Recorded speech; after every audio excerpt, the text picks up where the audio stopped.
Teníamos a las pandillas, pero ahora le tememos a la autoridad y eso no tendría que ser. A la autoridad se le tiene que tener respeto, no miedo. El Salvador, a small Central American country with a large population of 6 million, has a long history of big problems with violence and powerful criminal gangs. The troubles began during a 12-year civil war in the 1980s, which led to the deaths of over 75,000 people and displaced around 1 million. The instability created by the war allowed street gangs like MS-13 and Barrio 18 to take control of neighborhoods, ruling through fear and intimidation. By the 2010s, El Salvador had become one of the most dangerous countries in the world, with shockingly high murder rates.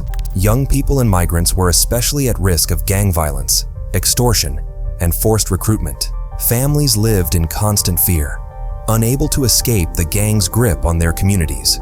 However, in 2022, the country started taking extreme measures to shed its unwanted title as the murder capital of the world. They took my children away from me. Yvette Toledo lives with the legacy of their murderous reign. She has permanent police protection after her son and daughter were decapitated by the gangs. Mi vida ahora es bien diferente en todas las áreas. My life is very different now in every way. La mitad de mi vida, sino que They didn't just take away half of my life. They took away my dreams and the future I had with them. Fed up with the lack of security and economic opportunity, huge numbers of Salvadorans made the dangerous trek north in migrant caravans, fleeing to the United States and other surrounding Central American nations. News images of battered mothers carrying babies or small children walking dusty roads for hundreds of miles drew global sympathy. In 2019, a young businessman and former mayor of the capital city named Nayib Bukele was elected president. Just 37 years old at the time, he projected a fresh, anti-corruption image and made tackling the powerful gangs his top priority. El Salvador had been plagued by powerful criminal gangs like MS-13 and Barrio 18 for decades. These street gangs grew into international criminal enterprises involved in drug trafficking, extortion, murder, and all sorts of nasty business. They basically took control of entire neighborhoods through fear and intimidation. They would use their violence to also express their political influence across the nation, but eventually, one rampage was a step too far. The government declared a state of emergency in March of 2022 after the country's largest gang, MS-13, murdered 87 people in 3 days. The violence was a warning to President Nayib Bukele, who came to power in 2019, promising to end 30 years of gang terror. The staggering loss of life in such a short time frame presented a brutal massacre. Bukele responded by taking the gloves completely off and declaring a full state of emergency across the entire country on March 27, 2022. He vowed to go after the criminal gangs ruthlessly like terrorists in an all-out war. Quien creía que la delincuencia le podía ganar la batalla a El Salvador estaba equivocado. Under the state of emergency, the government was given expansive powers to crack down on these gangs. Within just the first week of the crackdown, over 6,000 suspected gang members or collaborators were rounded up and jailed in a severe mass incarceration effort. The numbers just kept growing from there, week after week. By the end of 2022, over 64,000 people had been imprisoned as part of Bukele's gang crackdown. That's more than 1% of El Salvador's entire population locked up in less than 9 months, a staggering statistic. Many of those tens of thousands of inmates have been housed in an extremely harsh and controversial new prison, specifically built to hold gang members and terrorists. It's called the Centro de Confinamiento del Terrorismo, or the Terrorism Confinement Center. This large lockup was originally constructed in 2022 as a cutting-edge facility meant to house the most dangerous convicted terrorists and organized crime leaders in the country. However, under Bukele's mass imprisonment initiative, the prison has essentially become a makeshift holding center, packed full of suspected gang members awaiting due process. Conditions inside are extremely severe by design. The facility is a highly secured complex, surrounded by towering walls, cameras, barbed wire, and heavily armed guards. There is absolutely zero privacy or privileges for the inmates. Inside the prison, the suspected gangsters are forced to sit in tight rows upon rows of locked-together barred cell units out in the open air, They're exposed to the hot sun, with no protection from the rain either. There's only simple metal toilets and sinks available in each confined area, where they must eat and sleep too. Photos have been released showing thousands of these inmates simultaneously eating, sleeping on the floor, or simply just sitting there in total harsh confinement of stacked beds and tightly packed caged conditions. They're all made to wear matching boxers and t-shirts, while their heads are completely shaven as well. The severe treatment is intentional, part of a controversial, harsh regimen promoted by Bukele's government in an effort to completely debase and demoralize the convicted gang members and their allies. Officials have defended the conditions as appropriate for terrorists. Despite the controversies, President Bukele's iron fist approach and tough rhetoric has undeniably been immensely popular with large segments of the Salvadoran public fed up with living under the constant fear of gang violence. Para los que ya están en la delincuencia, pues tenemos que ponerlos en la cárcel. No hay otra forma. In fact, the man nicknamed the Millennial Mussolini, or the Tropical Trump by critics due to his brash authoritarian style, had his policy backed by over 80% of Salvadoran citizens, according to some opinion polls.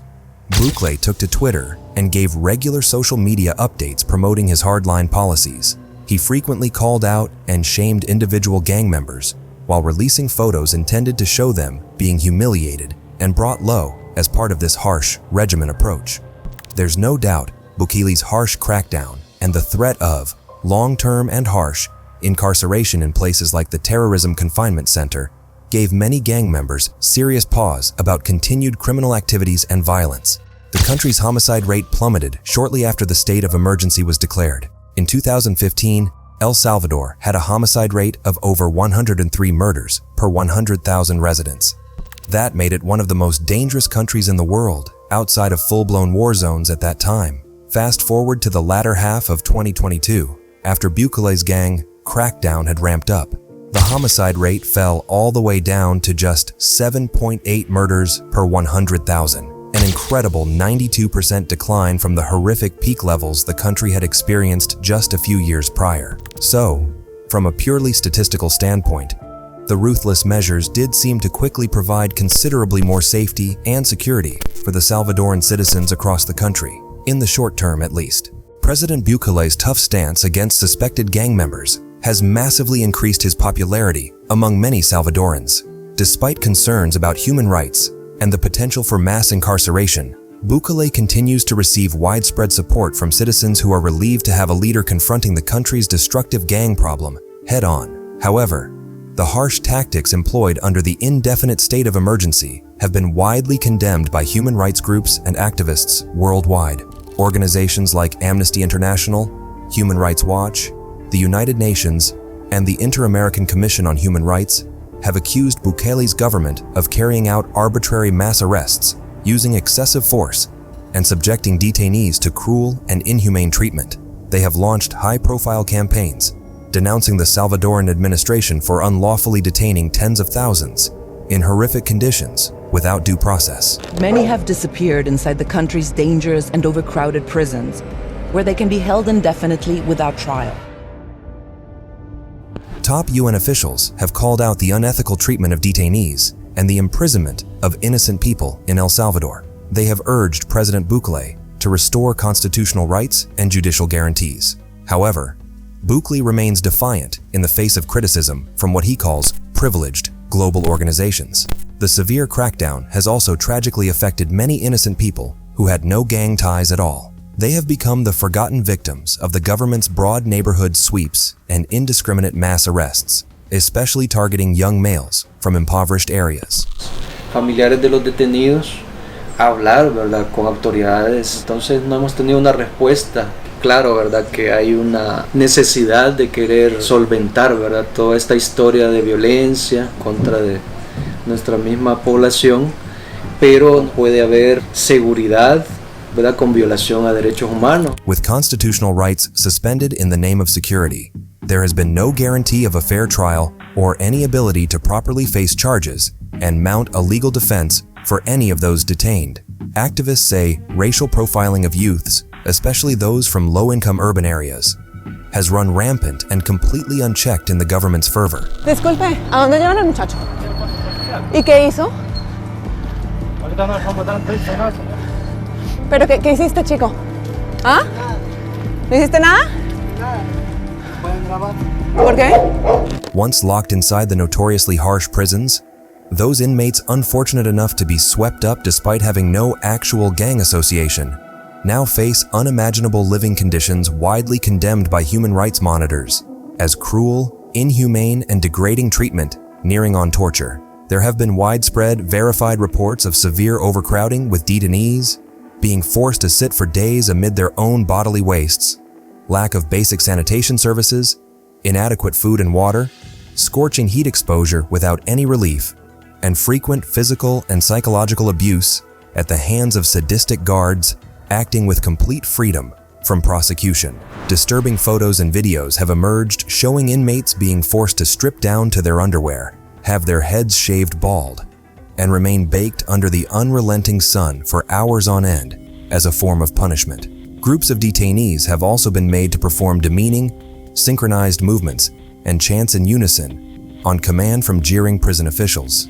The intentional harsh regimen is a controversial approach promoted by Bukele's administration as a way to completely break the wills and debase the dignity of convicted criminals and terrorist gang members. Officials have defended the conditions as not only appropriate, but easily justifiable, given that the detainees should be afforded no comforts or privileges whatsoever based on their suspected ties to vicious criminal organizations. However, for many of those imprisoned under this crackdown, who were likely swept up without any real criminal links, their indefinite detention in such squalid, abusive conditions has quite literally become a fight for survival. With the overloaded judicial system at a complete standstill, most remain locked up for weeks, months, or even years now, with zero clarity on when their cases might eventually be processed or end up in court, if ever. There have been numerous verified reports of detainee deaths from causes like preventable illnesses, heat stroke, physical injuries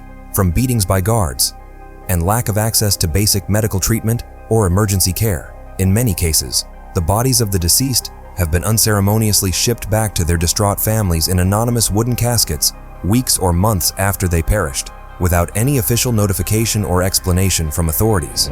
Many family members are informed by funeral companies about the death of their family members, or in some cases even informed that their family members have already been buried in common ground. The traumatic experiences have devastated countless relatives, leaving them desperately trying to make sense of how their loved ones, who had absolutely no criminal ties whatsoever, could be so coldly taken away one day, only to eventually return to them as an unidentified fatal casualty in a box. Critics have furiously argued that the blatant human rights violations being systematically carried out in these prisons should completely disqualify the cruel tactics as acceptable policies for any rights-respecting democracy, no matter how positive the raw numbers on homicides and gang violence might appear. Bukele and his inner circle have pushed back forcefully against such criticisms, dismissing the accusations of random arrests and racial profiling by claiming all mass detentions have been carefully vetted based on strong intelligence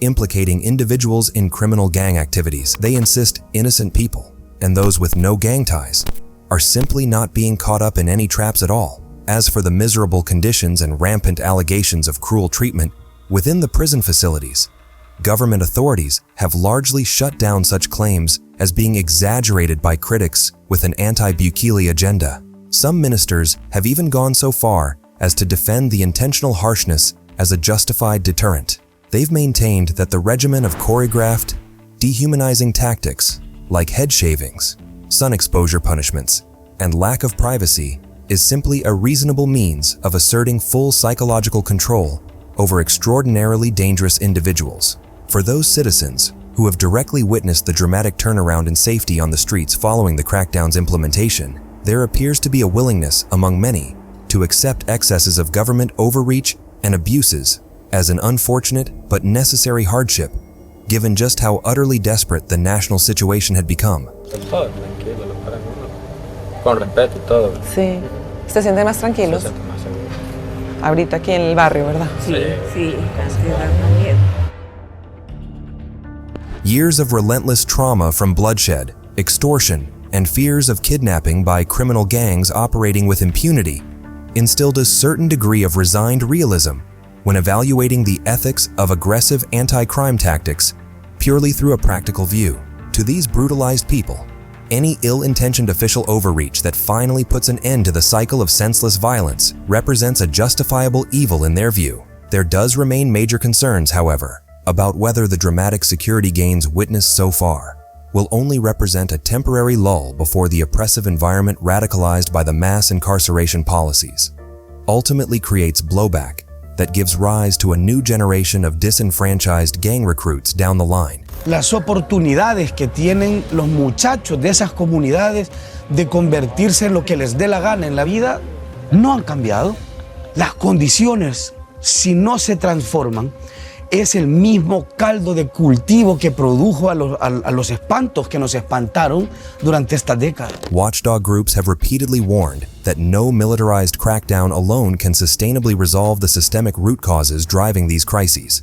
Without a comprehensive effort to also combat endemic poverty, lack of economic opportunities, systemic racism, and unequal access to education that breeds youth alienation, the state of emergency could simply be kicking the can further down the road and fostering future unrest. A largo plazo puede traer aquí a todo El Salvador algo, como le digo, algo más grave de lo que ya estaba sucediendo. Puede llegar a venir que los pandilleros recobren su fuerza o su territorio y pueden que hagan matanzas masivas. Y llegamos a un punto del miedo. El Salvador's constitutional chamber is currently considering injunctions filed by civil society groups, attempting to halt or curtail the sweeping scope of unfiltered detentions and drastic wholesale suspensions of endless rights under the indefinite state of emergency. A ruling against the administration could set new legal precedents to control the most severe excesses. Conversely, El Salvador's newly restructured Supreme Court, that's been packed with Bukele loyalists through controversial judicial reforms, is widely expected to uphold the president's authority to continue and even expand the emergency powers indefinitely. Such a ruling would effectively stop efforts by human rights advocates and activists to enforce any constitutional constraints. In the meantime, though, the tragic human toll and collateral damage being inflicted on innocent people continues mounting each day that the indefinite crackdown persists. As activists have meticulously documented, many Salvadoran families are desperately agonizing over the fates of their vanished loved ones, who were taken away based on no substantiated evidence of criminal gang ties whatsoever. De 1000 terroristas que él dice que agarran, a lo mucho son 100 pandilleros y los otros 900 son gente inocente que no tiene nada que ver con pandillas. All these relatives have to go on are the mounting verified reports of unexplained deaths in custody, inmates being denied urgent medical treatment, severe malnutrition cases, and the ongoing epidemic of physical and psychological abuse being inflicted by sadistic prison guards and officials acting without any accountability. For these mourning families who have had their lives uprooted and worlds shattered by the government's actions, there is no complex question to debate over whether any homicide rate decline could ever justify such deliberate human rights violations and preventable loss of innocent life. To them, the existential struggle is much more personal and immediate. How to find justice or even just basic information about what happened to their mothers, fathers, sons, daughters, and siblings who were swept away without due process, only to eventually turn up dead and discarded, nameless, anonymous, and unvalued. Personas que están detenidas tienen golpes internos por los golpizos que les daban al llegar. ¿A ti alguna vez te llegaron a golpear? A todos les daban una golpiza, los despojaban, hacían requisas, los dejaban sin nada, les echaban gas. Yo he visto varias personas de ahí salir sin vida ya. Han entrado con vida, han entrado con bien. It's an unacceptable, man-made humanitarian tragedy being inflicted against these forgotten casualties that Bukele's administration would apparently prefer the public to look away from as it continues fixating on its uncompromising and controversial war against the gangs at any cost. So, while politicians, diplomats, and academics weigh the ethical trade-offs from a distance through philosophical and geopolitical positions, for these grieving families, there is only anguish and fury over the avoidable loss of their loved ones to the deliberate state violence, dehumanizing neglect, and outright murderous criminality. It's a visceral, personal toll they'll be forced to carry with them as their lives and futures were sacrificed for the short-sighted strongman policies. No marginal statistical gains in reduced homicides or public safety could ever provide them any comfort or make the injustice of their suffering any easier. The shocking wrongs have already been inflicted, representing an unacceptable human cost exacted on the innocent. For El Salvador to claim victory in its ongoing war against the scourge of gang violence. Antes era temor a las pandillas, ahora también a la seguridad que se lleva gente inocente. In a stunning turn of events, Nayib Bukele, the charismatic and controversial president of El Salvador, has managed to secure a second term in office following the February 2024 elections. This re-election has sparked heated debates and raised eyebrows both within the country and internationally, as El Salvador's constitution explicitly prohibits presidents from serving terms one after the other. Undeterred by the criticism, Bukele pressed forward with his re-election bid, capitalizing on his popularity among certain segments of the population. He campaigned on a platform of continued security crackdowns, economic development, and anti-corruption measures. His social media savvy and direct communication style resonated with many Salvadorans who were tired of traditional politics and yearned for change. En toda la historia del mundo, desde que existe la democracia, nunca un proyecto había ganado con la cantidad de votos que hemos ganado este día. Es literalmente el porcentaje más alto de toda la historia. Despite the controversy surrounding his first term, Bukele managed to secure a second victory with an astounding 90% of votes. International observers show concerns about the fairness and transparency of the electoral process, citing reports of voter intimidation, media bias, and the use of state resources to support Bukele's campaign. However, the president dismissed these allegations as attempts by foreign powers to undermine El Salvador's sovereignty and interfere in its internal affairs. Critics warn that Bukele's re-election sets a dangerous precedent for the region. They argue that the president's disregard for constitutional limits on power could pave the way for other leaders to follow suit, removing the foundations of democracy in Central America. Supporters, on the other hand, see Bukele's re-election as a mandate for change and a rejection of the state of affairs. They believe that his unorthodox approach to governance is necessary to tackle the historic problems facing El Salvador, and that his popularity reflects the will of the people. As El Salvador enters this new chapter in its history, the eyes of the world will be watching closely. The challenges facing the country are immense, and the stakes are high. Bukele's second term will be a test of his leadership, his commitment to democratic principles, and his ability to deliver on the promises he has made to the Salvadoran people. The re-election of Nayib Bukele marks a significant moment, one that is filled with both hope and uncertainty. As the country enters this new era, it will be up to its leaders and its people to set a course that honors the principles of democracy, justice, and human dignity, while also addressing the urgent needs of a nation in crisis. The road ahead will not be easy, but with courage, compassion, and commitment, El Salvador can emerge from this moment stronger, more united, and more resilient than ever before. The sheer scale of Bukele's crackdown and its impact on ordinary Salvadorans cannot be overstated. Over 64,000 suspected gang members have been locked up in less than a year, a staggering figure, but also loved ones have been ripped away based on mere suspicion and thrown into dangerous, overcrowded prisons and held indefinitely. For the first time in generations, many Salvadorans can walk the streets without constant fear, send their children to school without worrying about gang violence, and operate businesses without paying crippling rents to criminal overlords. These gains have earned Bukele widespread popular support and gratitude from those who have faced the reality of gang violence for so long. However, the question remains, at what point does the sacrifice become too great? And when does the price of security become too high, paid in the blood and suffering of the innocent?